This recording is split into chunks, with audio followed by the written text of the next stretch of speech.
All right, everybody, we're going to get into this long read.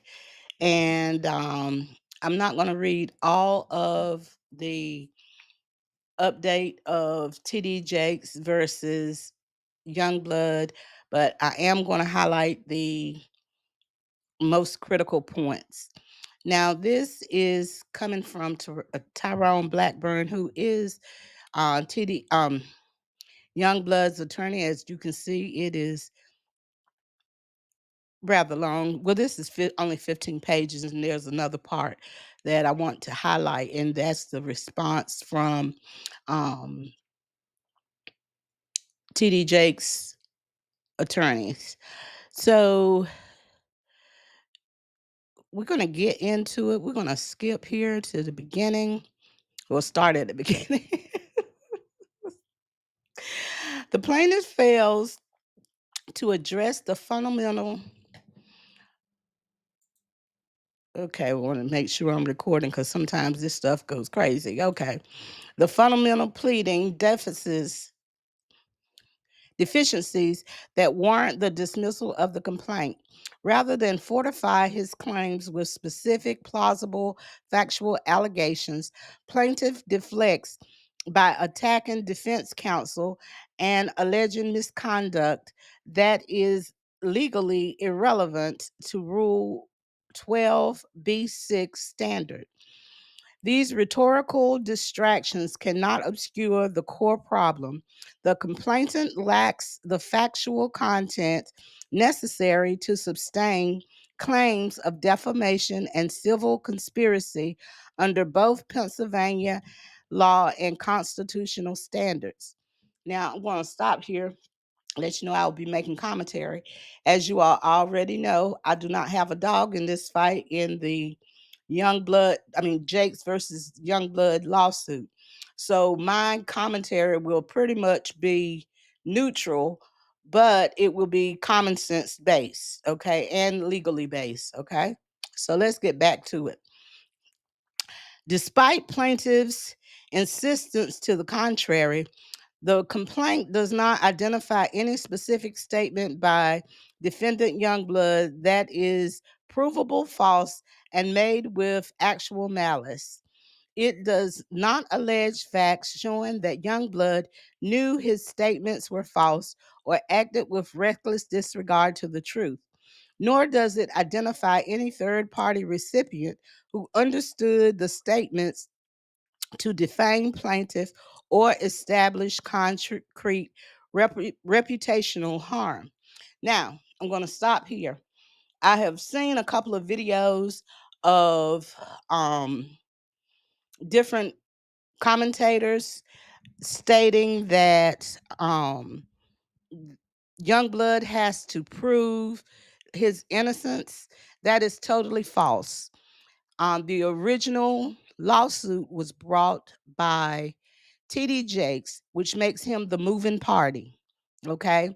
So by him being the plaintiff and the moving party, it is his burden of proof to prove that Youngblood, all of the allegations that was in the original lawsuit, it is TD Jakes' burden to prove, not Youngblood's. So as you know, we have a playlist that's going to be in the description regarding all of the videos if you want to do catch up. So, for if you hear any of these YouTube commentators, podcasters saying that it is Youngblood's burden of proof, it is not.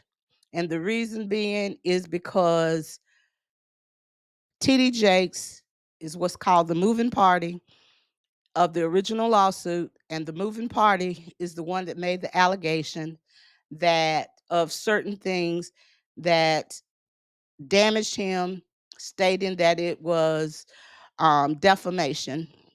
Okay.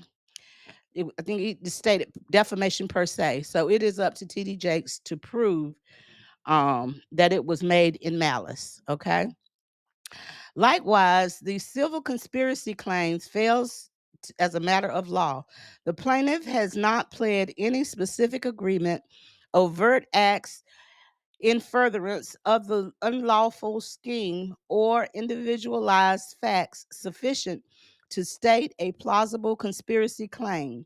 Courts routinely dismiss such claims where the plaintiff relies on generalized assertions and impersonable group pleadings. In short, the complainant does not state a claim, it narrates a grievance. But grievance alone does not confer legal standing, nor does it substitute for factual precisions required by federal rules of civil procedure and the First Amendment.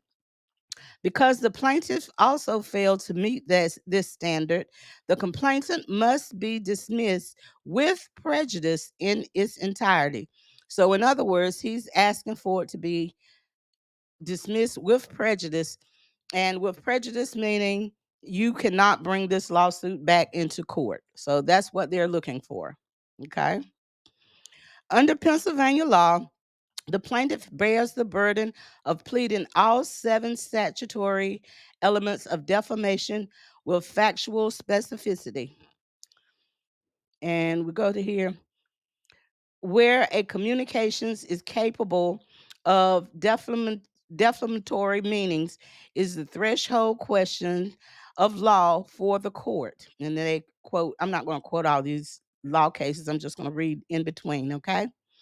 The court must examine both the language and its context, how an average reader or listener would naturally understand it. Even where the words themselves seem mild, Pennsylvania courts have shown the willingness to interpret relatively mildly, statements as being capable of the defamatory meaning, but only if an innuendo must be warranted, justified, and supported by the publication. Okay. Now, I want to take another break just to commentate right here. I've also seen, people not understand what publication mean. They think it must be written. No, a to publicate do that to make a publication. It doesn't have to be written. It could also be on a TV show. It could be on a YouTube video. That is a publication of a topic. If you all followed us with the Johnny Depp Amber Heard case, when she retweeted the tweet that she got sued behind, that was a publication. Even though that retweet was a publication because she retweeted it in whole and made a statement. So if you want to go back to that, I think it's been a long time since the Amber Heard Johnny Depp case, but that is a publication. It does not have to be in a newspaper or printed. That does not what a publication means by law. Okay.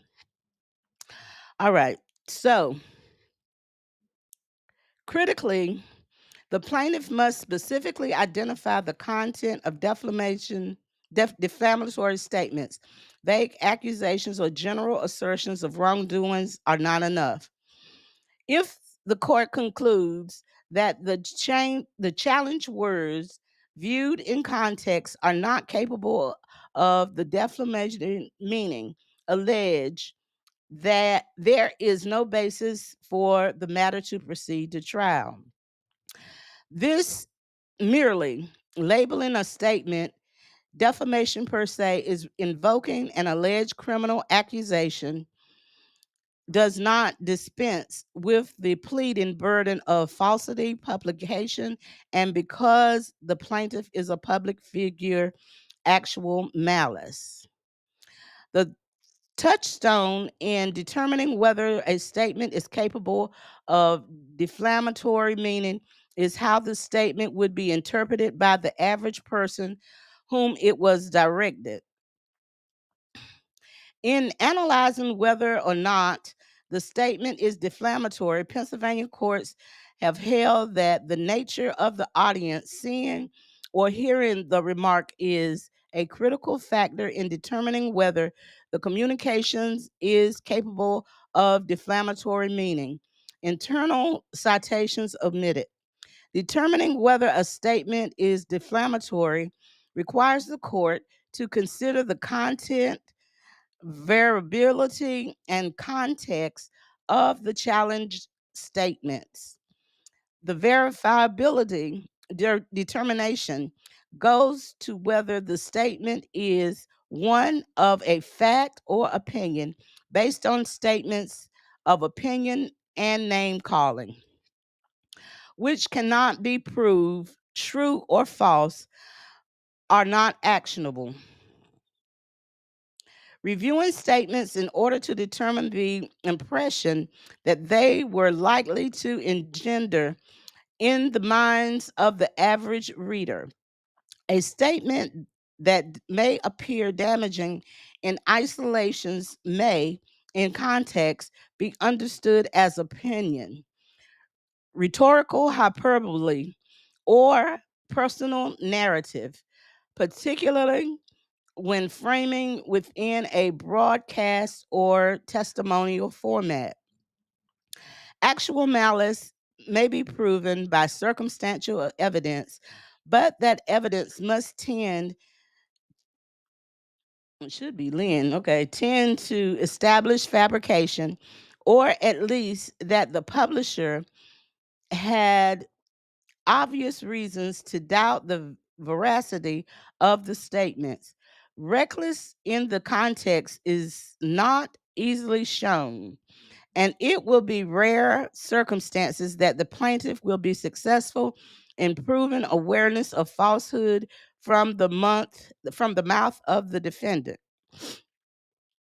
Plaintiff realized solely that Youngblood alleged motives for revenge and tone of the broadcast. Yet courts have long held that motive and hostility with facts showing the speaker actually doubted his story, not to constitute actual malice. Because the complainant pleads no factual matter, just such as retractions, contempt, contrary, contradictory source material, and admissions of doubt that would show Youngblood knew or suspected his account was false, the malice element is not satisfied and the court must dismiss. Defamation claims remain fatally deficit. Even assuming the complaint quotes Youngblood's statements verbatim, plaintiff still bears the burden to plead that those statements were not only false, but the defendant subjectively knew they were false. Self-serving denials are insufficient. Despite the opposition expansive rhetoric, the complainant does not identify a specific statement by the defendant Youngblood that is both false and defamatory. To be actionable under Pennsylvania law, the defamatory statement must be one, specifically attributed to the defendant, two, capable of defamatory meaning, and three, probably false. Vague allusions to quote unquote grooming and misconduct without context and precise language are insufficient. The plaintiff categorically denial of the alleged conduct without more fails to satisfy the federal pleading standard of falsity. It is well established that the defamation plaintiff must allege specific facts demonstrating that the consent statement are false, not merely asserted that they are untrue or disagree with their content. Now, I want to let me get me a Kleenex because, baby, these lights are hot. Okay. Now, if Youngblood had brought the lawsuit against Jakes, then Jakes would not be the one that bears the burden. Since Jakes bought the lawsuit, he is the one that bears the burden of proof. Okay. As the Third Circuit emphasized in Robert versus Minzer. I'm not going to get over here. While the complaint attack Rule 12b6 motion to dismiss and need not contain detailed factual allegations, it must contain sufficient factual matter accepted as true to state a claim up to relief that is plausible on its face. Bare allegations are not entitled to the assumption of truth and must be disregarded for purposes of resolving 12b6 motion to dismiss. The complaint does not provide any factual basis, such as contemporaneous events, documented alibis, retractions by third parties, or contradictions in the defendant's own statements. Now, hold up. We're going to take a pause here because actually, there has been some contradictions in Youngblood's statements. So we gonna push forward and see, especially dealing with the house situation. The first um, broadcast on Larry Reed Live, he stated one way. Then he came back on the second live and stated that he was clarifying his statement. So there's two different versions, similar but still um, not consistent. Okay. Falsity. A public figure must do more than offer conclusionary denials. Affirming dismissal where the plaintiff failed to allege facts that could support a findings that the statements was false. In short, beyond the blanket denial, plaintiff's opposition never confronts, much less contradicts, mm, a specific building block facts of Youngblood's accounts that one, Youngblood was a teenager at that time. Now, this is where excuse me, child, this lights. But in the initial complaint, I think he said he was 16. And then I think he came back and said he was 18 or 19. So technically, first he's, so the first video, he would have been a minor. The second video, he would have been older, but still, he was still a teenager. So that part has not changed, but the age that he quoted in two different videos have changed. Second, Bishop Jakes first encountered him while preaching as a guest at Youngblood's Pennsylvania's church. Third, Jakes later offered pastoral counseling. Fourth, Youngblood, using his mother's car, drove plaintiffs home after the service. Hold up. Hold up. Now, this is the filing by Blackburn, the attorney. Now, this is a totally different rendition of both videos. So he's saying during the drive that Youngblood, wait a minute. Okay, Youngblood, using his mother's car, drove the plaintiff home after service. Okay, now that is a strict contradiction because in both videos, Youngblood stated that he drove um TD Jakes to a member's house where he stayed, where the Jake stayed, and allegedly accosted, um, tried to kiss him at the person's house. And then he stated that he had to leave because he had to get his mother's car home. So this is a big discrepancy in the story and in what's in this pleading. At least the two, and that's been in the other pleadings. This is a total 180 in the story. Okay. And five, during that drive, when Youngblood realized he was running late returning the vehicle, Jakes hugged him, physically cornered him, and attempted to kiss him inside the car. Oh gosh. Wow. Okay.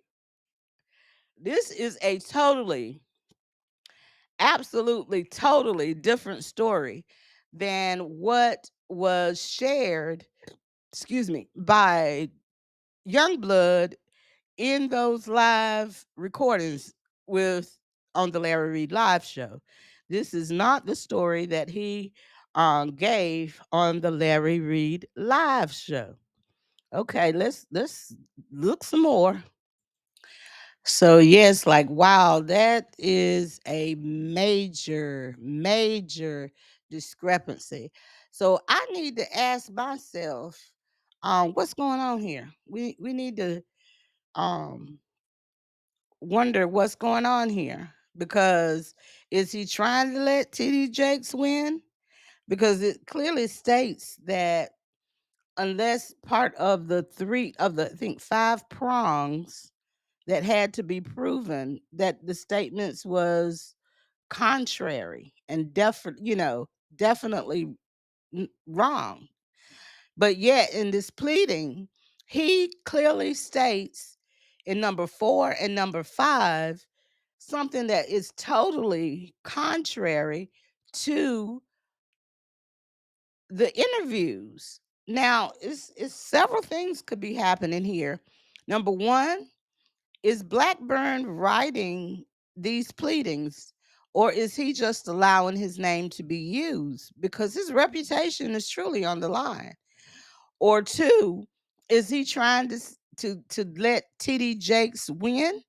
Was he paid off? Was he given some monumental I mean monetary amount to throw Youngblood under the bus? Or 3, is he just incompetent? Last video we talked about um how Jake's attorney highlighted that he was using Chat GTP. So we really want to know what's going on here, because there is something that's amiss here, and that's just not right. This is definitely not the story that was told. Again, I'm going to put the playlist of the first, will have all the videos relating to this case, that down below. But this is not what that man said on the interview, and this is not what he said in previous pleadings to the court. So again, number 4 and number 5, he states, number 4, Youngblood, using his mother's car, drove the plaintiff home after the service. We know that's not what he said the first time. Well, I guess you could say, okay, well, he did drive him home in the sense that he was staying at somebody else's house. That one's rocky, but okay, it's rocky. All right. But number 5 is definitely a contradiction. During that drive, when Youngblood realized he was late, running late, returning late, the vehicle, Jakes hugged him, physically cornered him, and attempted to kiss him inside the car. Wow. That is totally opposite. Whew. Okay. Well, I want you all to put in the comment section and let me know, what do you think about these contradictions here down below in the comment section. Just let me know. Chime in. Tell me what you think. Okay, let's get back to it. The opposition supplies no alternative timeline, no different venue, no witnesses, and no documentary contradictions, only the refrain that it never happened. Well, he doesn't have to now, because you just put it in the pleading, the contradictions. Okay? I mean, do you think that does Blackburn think that TD Jakes um attorneys, is if it goes to court, that he's not going to pull up those videos? Of course they are. They've put it in the pleadings before. Blackburn's put it in the pleadings before. You think that they're not going to address the contradictions? Of course they are. Man, come on now. What is going on here? Okay. Bare denials are not entitled to assumptions of truth because plaintiff offers no factual rebuttal of these predicated details. The complainant fails to plead falsity with a plausibility that Ebo and Tomley require. Well, I just see. Let me give me another Kleenex, child, because it's hot. I have lights in here. You know how it is. Um, of course, now they have put the details totally different. Okay, malice argument based on motion and timing. I think. Okay, plaintiff attempts to establish actual malice by pointing to defendant's alleged motive, perceived hostility, and timing of the public statements. However, under settled First Amendment prejudicial, such circumstantial interferences are legally insufficient.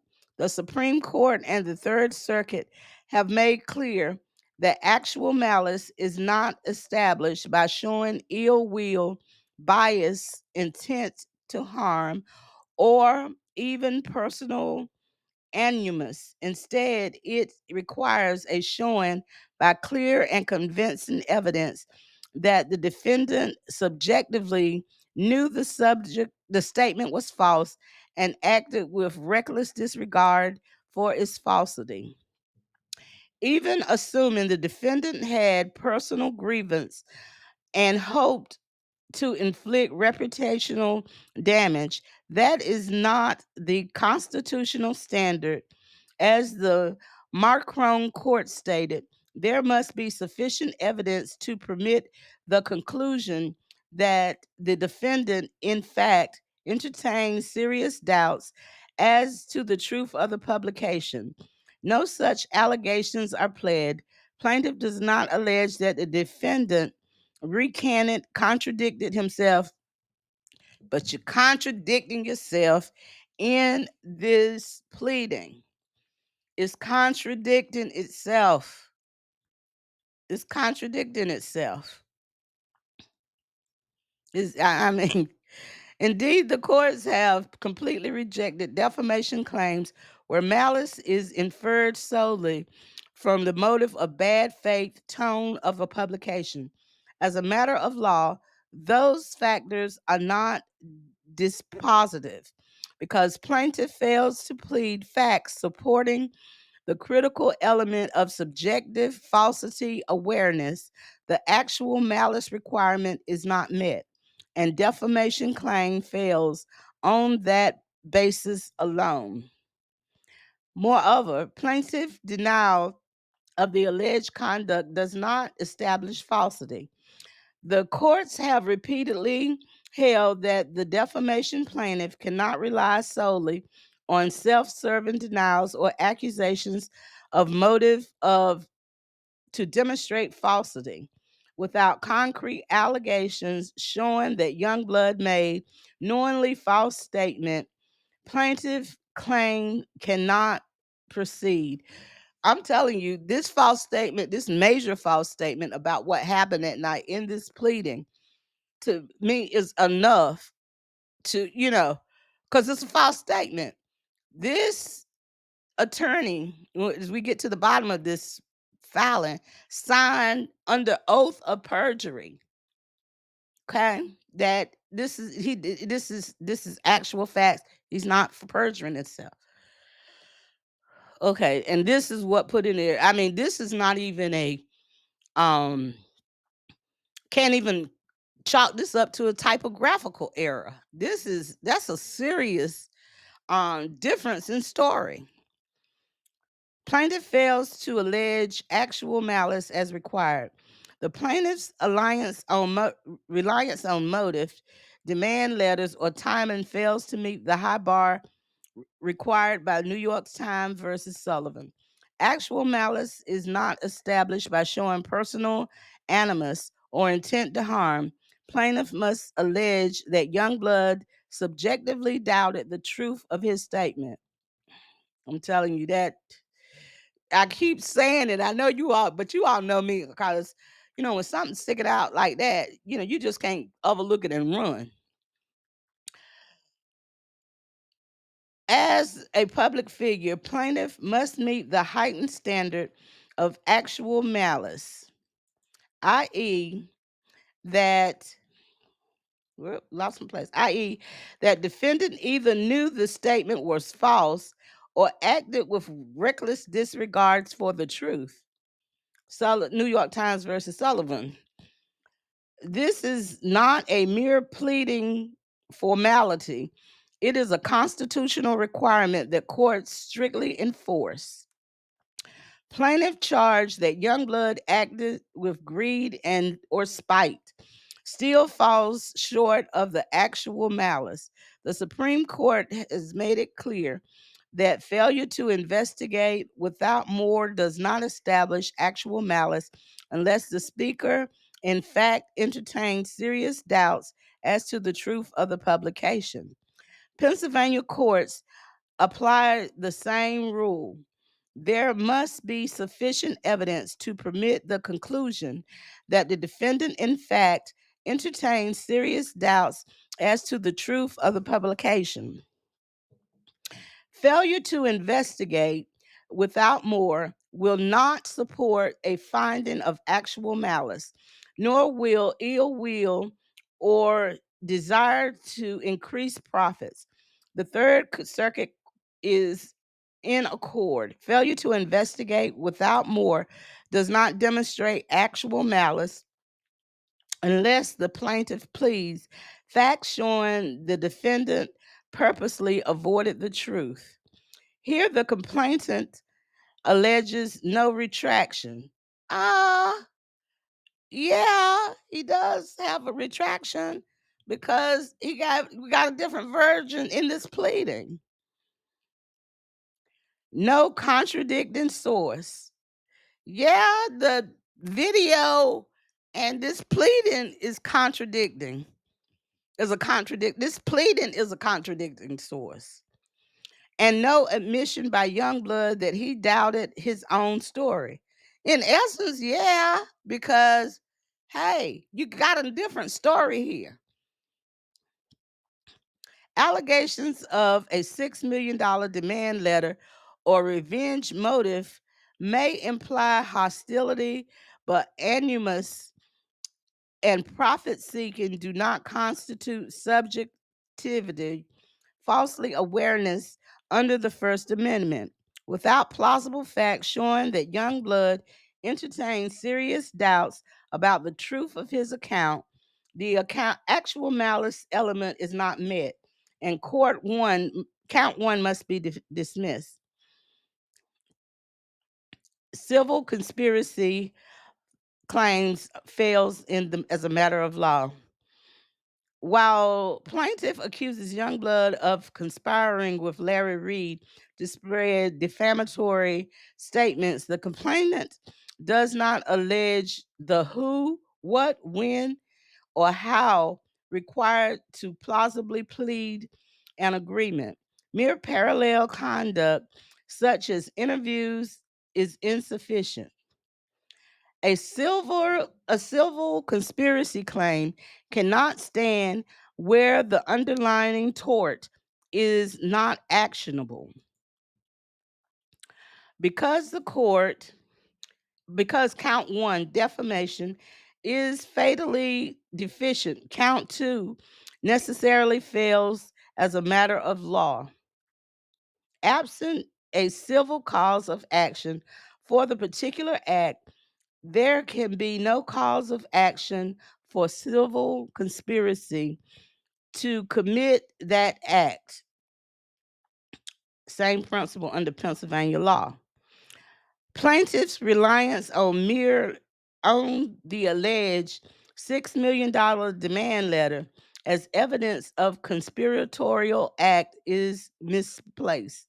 Demand letters made in anticipation of litigation are absolutely privileged under the judicial proceedings privilege and cannot be formed the basis of a conspiracy tort claim. Now that he is true in. Generally, I know that in the pleadings with that TD Jakes attorneys pled that he's saying, you are, trying to blackmail me $6 million.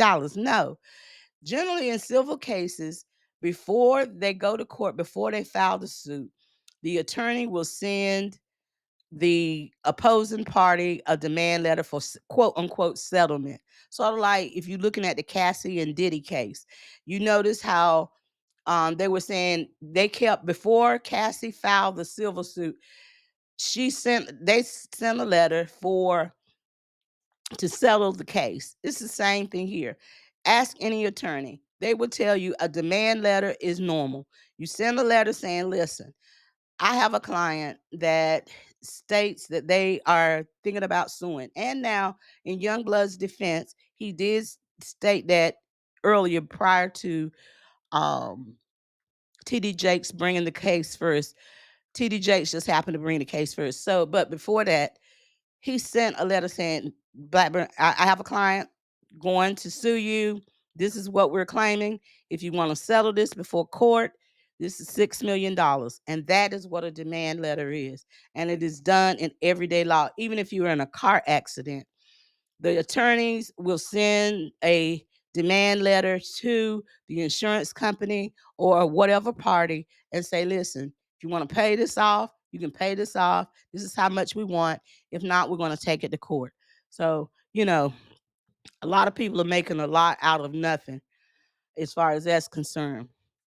Likewise, parallel public statements or coordinated media appearances without more do not constitute the unlawful agreement.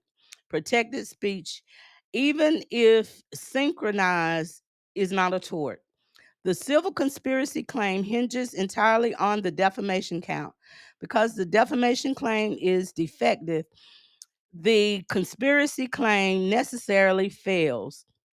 Absent a civil cause of action for the particular act, there can be no cause for the action of civil conspiracy of that act. Okay. No particularized conspiracy agreement. The plaintiff's civil conspiracy claim is bred entirely on allegations of parallel conduct and post hoc coordination, neither of which suffices to plausible allegations the formation of an unlawful agreement. The complainant fails to allege any specific facts showing when the purported conspiracy was formed, who participated in the agreement, what unlawful objective it was intended to achieve. Federal courts applying Pennsylvania law informedly reject several conspiracy claims premised on the allegations of collaboration or in concert conduct without particular factual allegations showing the meetings of the mind. Okay, so bare compulsory allegations of conspiracy or concerted actions will not suffice as allege a conspiracy. The plaintiff must expressly allege an agreement or at least make advertisements of communications, consultations, cooperation, or command from which such an agreement can be inferred. Pennsylvania federal court applied to the same standard. A plaintiff must plead a specific factual allegations of combination, agreement, or misunderstanding among the defendants' conscious parallelism is not enough.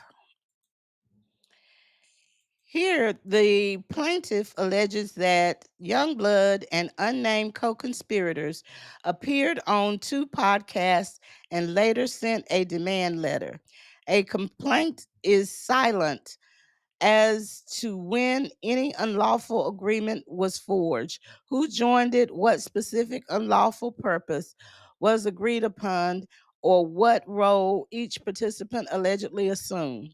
Such compulsory group pleading falls short of the particular that Tomby Inquable and Pennsylvania conspiracy perception demand, and count 2 must therefore be dismissed, merely asserting that Youngblood acted jointly with others or participated in the same interview or broadcast that does not transform lawful public commentary into a torturous conspiracy.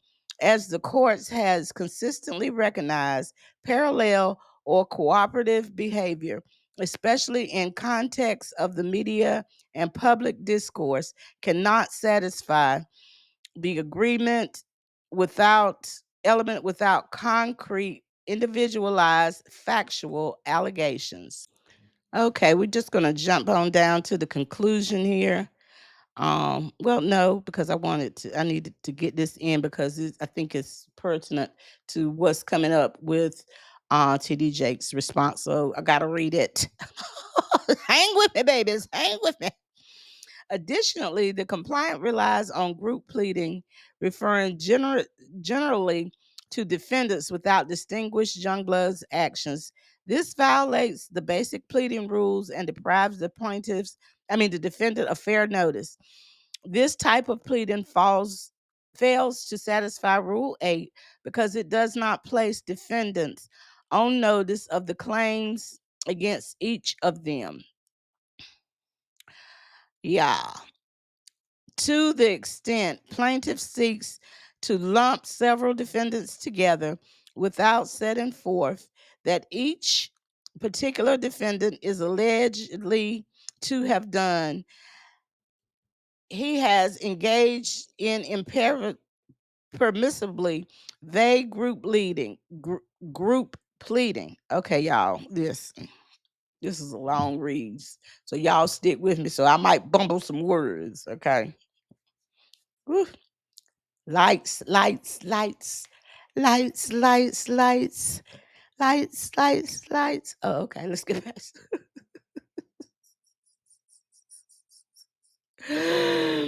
Dismiss complaint because it failed to contain allegations showing how each defendant was liable, and noting that even under the most liberal notice pleading requirements of Rule 8A, the plaintiff must differentiate between defendants, alleging that the defendants undertook certain illegal actions without more, injects an inherent speculative nature into the pleading, forcing both the defendants and the court to guess who did what to whom when.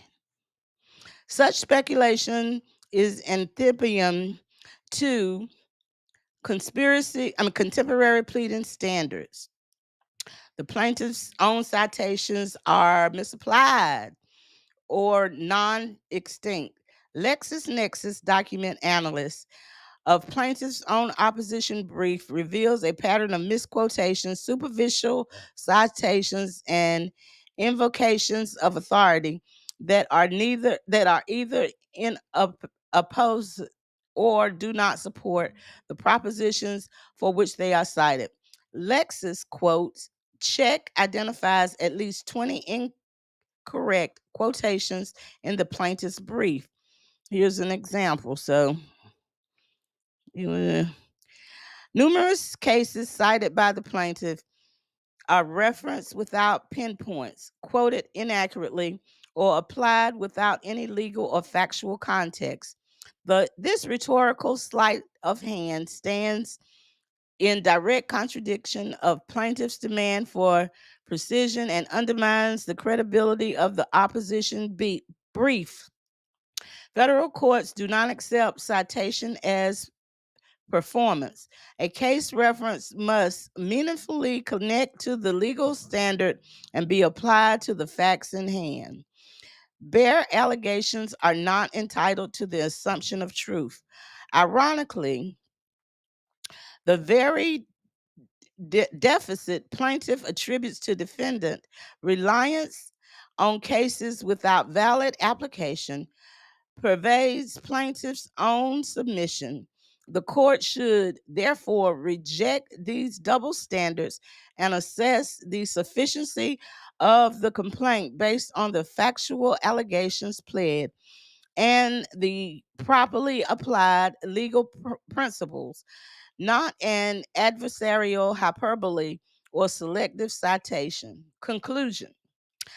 For this reason said above, and those articulated in the defendant's opening memorandum, plaintiff's complaint fails to state a claim upon which relief can be granted and dismissed in its entirety under Rule 12b-6. The claims for defamation and civil conspiracy are not merely insufficient, but they fall well short of the constitutional and procedural thresholds required to proceed.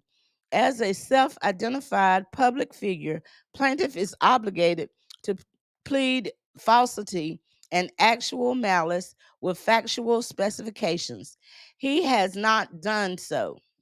The complainant relies on inference, implication, and generalized accusations without identifying any provability false statement by defendant Youngblood made with the requisition culpable state of mind. Well, like I said, this pleading itself has contradictions to his statement. So, it is what it is. Further, the civil conspiracy count is entirely derivative of defamation claim and is unsupported by factual allegations demonstrating all an agreement, malicious intent, or individualized conduct. Courts in the circuit consistently dismiss conspiracy claims based on the pleadings and speculative coordination. Importantly, plaintiff's opposition, while rhetorical forceful, does not cure these defects. The court role at this stage is to enforce the legal and constitutional boundaries governing tort claims arising from speech. Doing so requires the dismissal of both claims with prejudice. Again, with prejudice means that, hey, you can't bring this case back again. According to defendants, respectfully request that the court dismiss the complaint in its entirety. Now, if you notice the signature one, it's not a signature. It is, electronically put in. But number two, what you see is missing here, and I don't know whether any other YouTuber or commentator or whatever has brought this up or noticed, is that before the signature, they had there's a clause when they file things based on penalty of perjury. Number one, the clause is missing out of this filing, and number two, his signature is not here. This is a auto-generated signature. So anyway, we got to question this, okay? So what we're going to do now is we're going to look at TD Jake's attorney's response and see what they had to say about this. Well, as you know, TD Jakes wasn't just going to let this slide by. his attorneys got on the horse and started riding real fast to get a new filing into the court system. And so they asked to the court to permission to do a SIR reply, which is an additional reply opposing the defendant's Youngblood motion to dismiss pursuant the FRCP rule. And it gets good here. And so let's get into I haven't read it all, but I know it gets good. Don't be intimidated by the number of pages. We only going to go over a few and commentate in between. So anyway, TD Jakes' attorneys filed against Youngblood requesting a SIR reply to the court, and they said the introduction. Plaintiff Bishop Thomas Jakes, TD Jakes, files this motion for leave to file a SIR reply to the defendant's Duane Youngblood's reply in support of his motion to dismiss reply, because in that reply, defendant raises arguments and facts unknown to plaintiff before the file of the opposition of the defendant's motions to dismiss. Opposition, specifically, defendants reply: one, accuses plaintiff and counsel of misquoting and misrepresenting case law, which is false. Well, I already knew. We knew that was coming. Just come on and take your thing and fan yourself. We knew that was coming. Oh yeah. Um, Two, provides a new case law that is affirmatively misrepresented and misquoted, just like in his opening brief. And three, contradicts Youngblood's own story about the SA allegations that form the basis of this lawsuit, claiming that the alleged encounter took place inside a car instead of the home's dining room, while demanding the plaintiff prove Youngblood has contradicted himself as a part of the claim. Well, like I said, we knew that was going to be a problem from the get-go. We knew that was going to be a problem from Jump Street, because that story that they gave in that pleading, what we just read was totally different. So let's get back to what TD Jakes attorney said. Now remember, I don't have a dog in this fight. I just love a good lawsuit. And we remain neutral and unbiased, but facts are facts. When TD Jakes stuff was weak, we pulled and called that out. And now we get ready to call out Youngblood, because that was a whole different ball game with a total different story that was originally in the case. So anyway, and what Youngblood said on the live with Larry Reed. So anyway, let's get to it. Background. After the court denied his Pennsylvania anti-SLAPP motion, Order ECF 41, the defendant Youngblood filed a instant motion to dismiss, pursuant to Rule 12b-6, arguing in essence that Bishop Jakes failed to sufficiently plead every element of defamation and conspiracy. Bishop Jakes filed an opposition ECF 45, pointing out that Youngblood's motion to dismiss thoroughly misrepresented the cited case law, the court's own order, and the factual record, and also how the complaint more than sufficiently pleads each and every element of Bishop Jakes' defamation and conspiracy claims, rather than admit to or explain why his opening brief disregard the complaint's allegations while including so many fabricated quotes, misrepresented holdings, and fake rulings. Defendant reply ECF 46 brief took an opposite approach. So remember now that last Child, look, I got these new lights and they are so hot. Okay. I know for a fact that these lights will not be here the next recording. Well, they'll be here, but I will be working to cool the situation down. Okay. But anyway, we know from our last recording about um the accusations of from TD Jake's attorney about Blackburn using Chat GTP. Chat Chat GTP.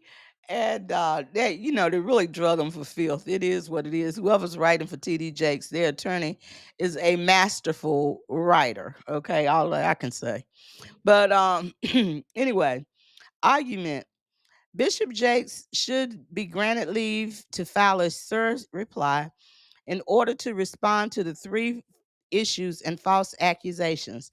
First, in reply, defendant and his counsel lob false accusations at plaintiff's counsel, accusing them of making misrepresentations such like the ones he made in the motion to dismiss and failed to defend.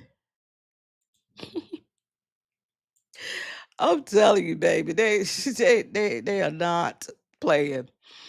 In making these false accusations, defendant and his counsel claim to have conducted an AI analysis through LexisNexis showing a pattern of misquotation, superficial citation, and invocation of authorities that are either oppose or do not support the propositions for which they are cited, and at least 20 incorrect quotations in plaintiff's brief. But defendant's counsel does not include this AI report. Man, I'm telling you, y'all get in the comment section because just like I said before, is one of the three things. Is Blackburn just allowing his name to be used on this case and somebody is just filing under his name? Two, has Blackburn been paid off by um TD Jakes to throw Youngblood under the bus? Or maybe three, that Blackburn is just incompetent. I'm just saying. I mean, if you got number 4 or 5 options, please drop them in the chat because this just seems crazy to me. Does it seem crazy to you? It just seems crazy to me. And the 2 examples he includes in the reply as quoted correctly, let alone show a quote unquote pattern of such. Plaintiff's counsel recreated the very same analysis through Nexus Lexis, and he attaches exhibits. That's why there's so many pages in this filing, which confirms that there are, in fact, no misquotations, superficial citations, inappropriate authorities, and other sort of malfeasance with regard to the opposition. Rather, the system flags a variety of actual quotation marks, including the 2 cited in the defendant's reply.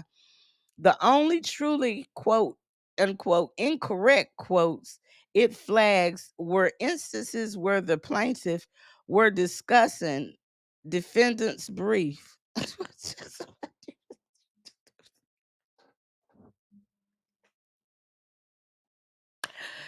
Woo, child. This is like a boxing match of words, okay? Who's gonna win? Who's gonna win this boxing match? Okay. Second, the reply doubled down on the issues with defendant motion. It fabricated new quotes and misrepresented additional excuse, excuse me, holdings, rulings, and cases. The reply includes inaccurate quotes from at least 6 cases and misrepresents the holdings and rulings of at least 3 other cases. Okay. Okay, like I said, whoever's writing for TD Jakes lawyers, I got to give you a hand. You are a masterful writer, very um lyrical, and I love the way you write your court cases. That's what I'm going to say about it. I mean, it's a masterful skill that they have. Masterful. Third, in the reply, defendant for the first time claims that the attempted SA story he told on Larry Reed Live, which forms the basis for the defamation and conspiracy case in this case, occurred not in the dining room in the home, but rather during that drive and inside the car. Remember, we just talked about that. It's almost like, you Saveites, y'all know when something is amiss. and and TD Jakes attorneys definitely caught that there is something amiss in this filing. Okay. Inside the car, he claims he and Bishop Jakes were in 40 years ago. Indeed, the reply quote noted this material change in the defendant's story in a paragraph claiming that the building block facts of his account have never been contradicted. I mean, he's just saying exactly what we were saying just a minute ago when we were reading it. Now, I haven't read this. I just skimmed it just because I could see what the sir reply was, but I didn't read all through this. But so now we finding out that we are right, Saveites. Praise the Lord. This new claim, filed in the reply brief of his motion to dismiss, no less, in the direct contradiction of his prior story, and is yet another fatal blow to the defendant's argument. Same thing we said, same thing we said, same thing.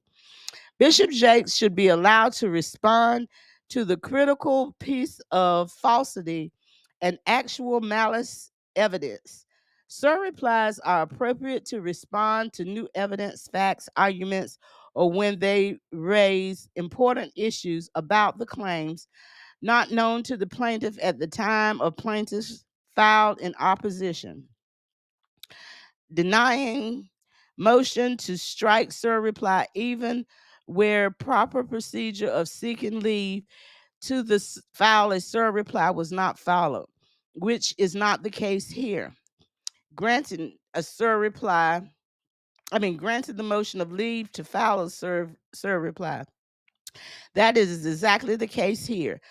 The new issues injected into the defendant's reply were unknown to the plaintiff before he filed his opposition and would, if left unresponded to, create the following false impression for the court. One, the defendant has never changed, altered, or contradicted his story in an attempt to SA that forms the basis of this lawsuit, when in fact his own statements in the reply constitute additional proof that he has. Two, that the plaintiff and or his counsel has engaged in the same or similar legal misconduct as defendant's own counsel, which is objectively and provable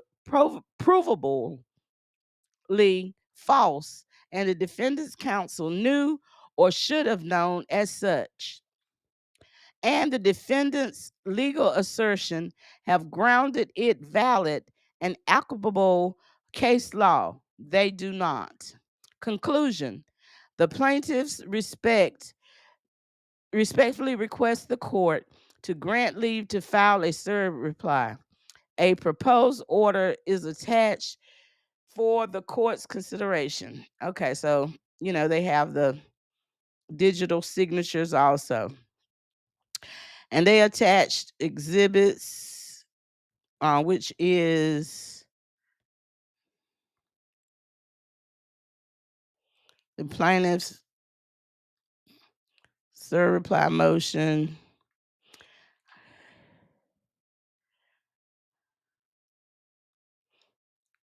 And this is a reply, and this is deep. And we're not going to go over this. We're going to go over another part of let's see, changes in the story. The defendant materially changes his story that took place in the dining room in the house to attempted SA inside the car. These claims raised the first time the reply warrants responses. Okay, so they took an excerpt from the show on Larry Reed Live on October 28th and November 3rd. Like I said, that was not what he told on the show that we talked about earlier. So they took assertions from that. And so let's look at this is why they're asking for, and they also different attorneys. Now, when I was talking about when they file certain things, and I told you all that when they make statements or whatever, it says, I declare under penalty of perjury that the foregoing is true and correct. Okay, now this is what was filed in support of leave of motion to supply. But yeah, let's get into the other part, and that's the one that I want to really dive down deep, and we're going to really talk about even more. Okay, so in the interim, the judge did rule that TD Jake's attorneys could file a reply. Now, I don't have that ruling up because it was sealed, the judge's order, so it was not available. But he was allowed to do a reply based on the information that we just talked about a minute ago. So anyway, let's get to this, okay? So he said in the server reply, introduction, reckless, we went over that. These claims raised from the first time of the reply, which we talked about. The reply changes defendant's story about the alleged attempted SA in a critical way. And that's what we talked about, everybody. That story that was in this last filing from from Duane Youngblood's attorney Blackburn, it was like a whole different story, a whole different entitled story, just totally different. But okay, so he said, directly contradicting the story he told on Larry Reed Live. The false story defendant Youngblood told on Larry Reed Live on October 28th and November 3rd involved a claim that the attempted SA was inside someone's home. That admission is fatal to defendant's argument. For example, on November 3rd episode, he stated when it comes to Bishop Jakes, when I was sharing the story the other day, I'm just running through the story, but I want to make sure people are very clear. I said that we were sitting at the dining room table. Okay. That's what it said. And like I said, we have, check out the playlist. Get in the comments. I need y'all in the comments talking about this. Okay. And looked at my watch and said, I've got to get up and get out of here because I've got to get my mother's car back to her. Remember that? Yeah, we remember that. But what may have been misunderstood is that Bishop Jakes got up. Now, this is key. Bishop Jakes got up, came around the table, and positioned himself in the corner that I walked past. When I was walking past the corner, he grabbed me. So, how do we get from this to the car? Being accosted in the car. I I'm confused. He said that, the November 3rd show was the second one, and he came back on to clarify and make clear and to sharpen his story about what happened, his memory, his recollection. But now on June 4th filing, it is the man is in the car. They in the car. Makes no sense. Okay, let me get back to this. There is no reason, if you're going to give me a hug as we're leaving, go to the door with me and let's hug it out and let's go to the door. We are not at the door. We were still at the dining room. We were still in the dining room, and he is in the corner, grabbed me to himself and looked down into my face, and then tried to bend his head to kiss me on the lips. That is not you. Don't get what you want to get. This is a whole different version. So, by now, in his reply, the defendant changed his story, claiming for the first time that the alleged SA attempt occurred inside the car. I mean, Youngblood, using his mother's car, drove to the plaintiff's home after the service. And I'm highlighting this so you all can see, because this is making no sense. And during that ride, when Youngblood realized he was late returning the vehicle, Jakes hugged me and physically cornered him and attempted to kiss him inside the car. Now, Savites, we are neutral. We are, we stay on above the cuff. We are unbiased. But one thing about it, this makes no sense. This is not me taking up for TD Jakes. This is not me defending TD Jakes.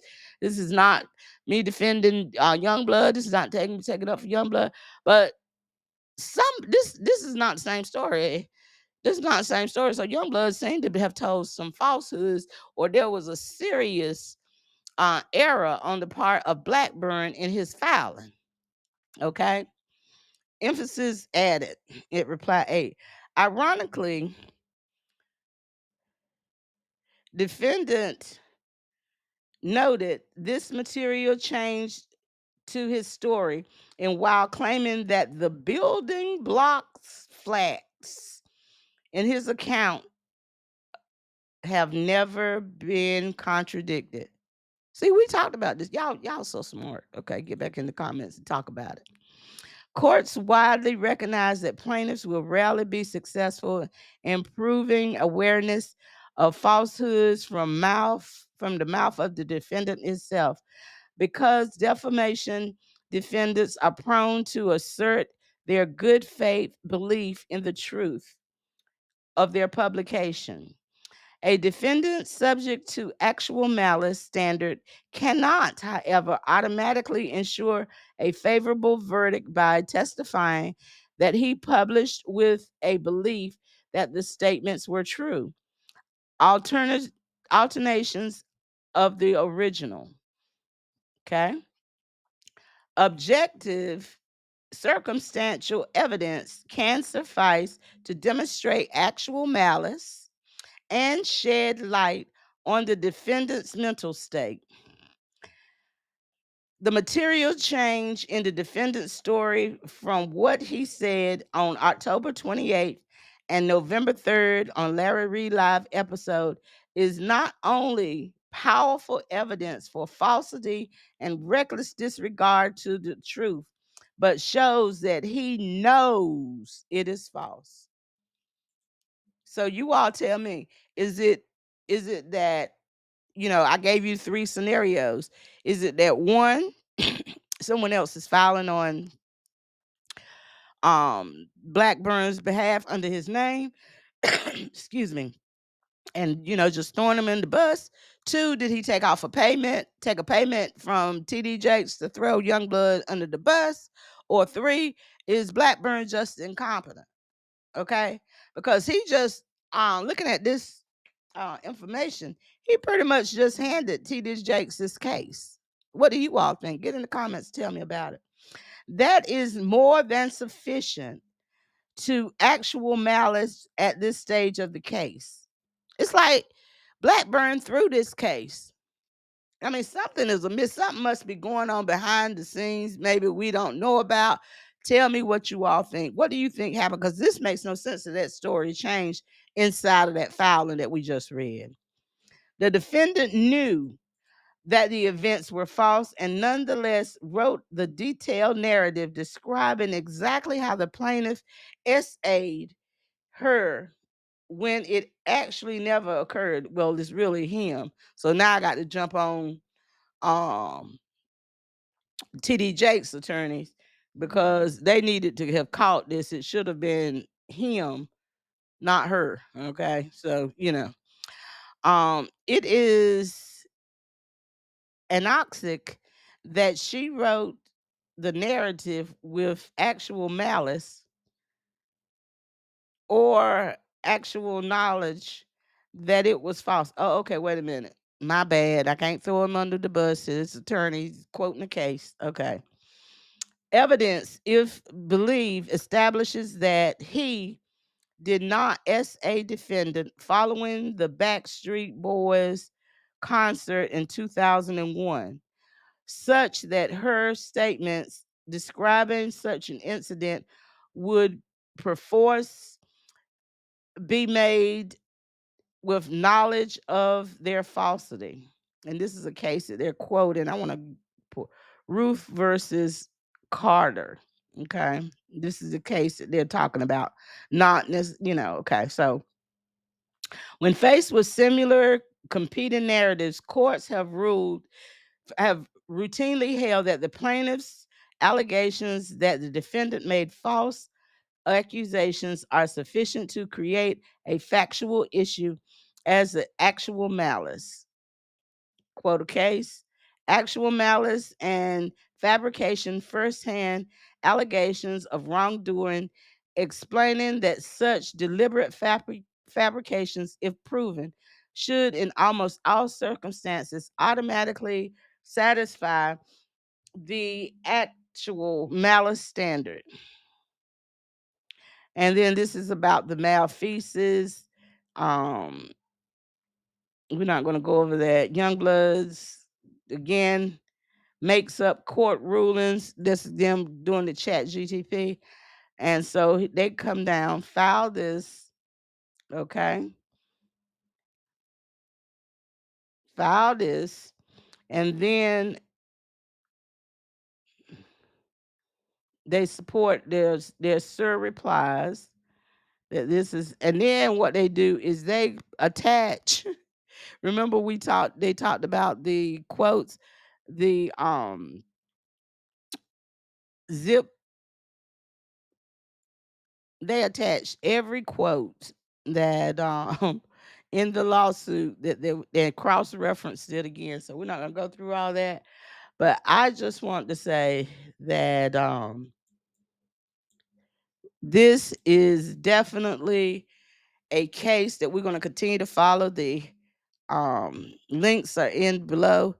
But this story change, I'm telling you, this appears to me like someone is trying to throw a case or something. It's just everything is not adding up with this. It's not adding up. It is not adding up. It is not adding up. Getting bored? Want to enjoy some relaxing music? Do you need to get updated with all the latest news, but don't have enough time to watch TV for hours? Or do you need to get your praise and worship on? We have your solution. to your problem. SAVEDnewsRadio.com got everything you need. Listen to SAVEDnewsRadio.com, filled with praise and worship 24/7, everywhere, in your home, laptop, or tablet, on your phone, in your car, and on Alexa. Install the Save News Radio skill on Alexa and then just say, "Alexa, launch Save News Radio." The beautiful, uplifting sounds of praise and worship music, ministries, news, and more. SaveNewsRadio.com, created to glorify God and edify the body of Christ.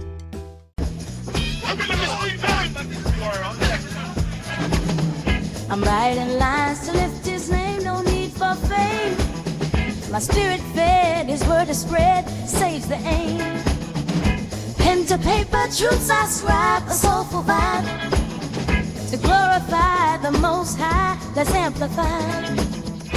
I am spreading the faith I hold so dear, for every tear he's ever near.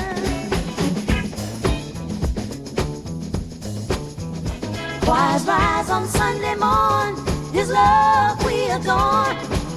Each melody a testimony, hearts reborn. In every verse a whispered prayer beyond compare, to lift the hearts of those in dark despair. We testify with every note we sing, in harmony let freedom's bell ring.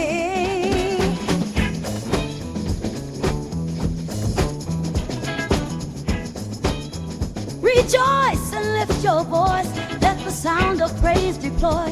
Marching to his beat we go, face the seed we're here to sow. Standing strong through trials, love's chapter will compile. A beacon shining, grace defining across the mile. In our stories his glory shines, a light divine. Through the gospel groove his truth we move, lives alive.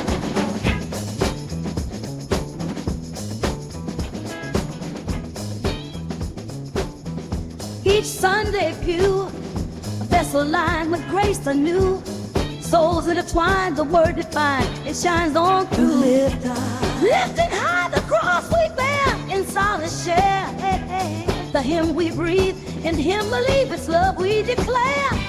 We're saved by grace in this whole ever place.